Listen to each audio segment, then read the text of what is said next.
Hello friends, welcome to so happy. வாங்க இன்றைக்கி என்ன வீடியோவில் பார்க்க போகிறோன்னா அரிசி பருப்பு கஞ்சி தாங்க செய்ய போகிறேன். அதுக்கு வீட்டில் நார்மலாக நம்ம சாப்பாடு செய்கிற அரிசியை எடுத்துக்கிருக்கேன். 3/4 கப்பு துவரம்பருப்பு, பாசிப்பருப்பு, கடலைப்பருப்பு, வெந்தயம், தக்காளி, பச்சை மிளகாய், சீரகம், அவ்வளோதாங்க இதுக்கு தேவையான பொருள். இப்போ இந்த பருப்பு அரிசி எல்லாத்தையும் நல்லா கழுவிட்டு நான் ஏற்கனவே ஊற வச்சுட்டேன். ஒரு அரை மணி நேரம் ஊறணுங்க.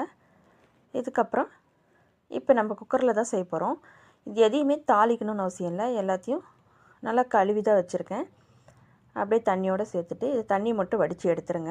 பாருங்கள், இந்த மாதிரி வடித்து எடுத்துட்டு இப்போ இது கூட 1/4 டீஸ்பூன் சீரகம், 1/4 டீஸ்பூன் வெந்தயம், ஒரு தக்காளி கட் பண்ணிவிட்டு பச்சை மிளகாயும் சேர்த்துக்கோங்க.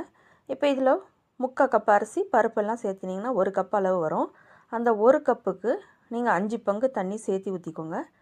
நான் இதில் 6 கப்பு தண்ணி சேர்த்து ஊற்றிக்கிறேன். 1 டம்ளருக்கு 2 டம்ளர் தண்ணி சேர்த்துவோம். இது வந்து 6 டம்ளர் தண்ணி சேர்த்திக்கோங்க. 3, 4, 5,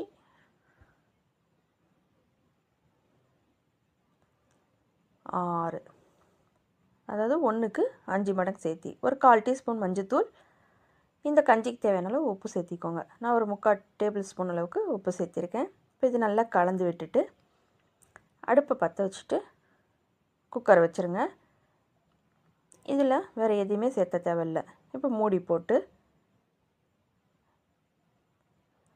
விசில் போட்டுருங்க. ஒரு 6 விசில் வரட்டவங்க வந்த பிறகு பார்க்கலாம். பாருங்கள், நல்ல விசில் போன பிறகு இப்போ ஓப்பன் பண்ணி பார்க்குறேன்.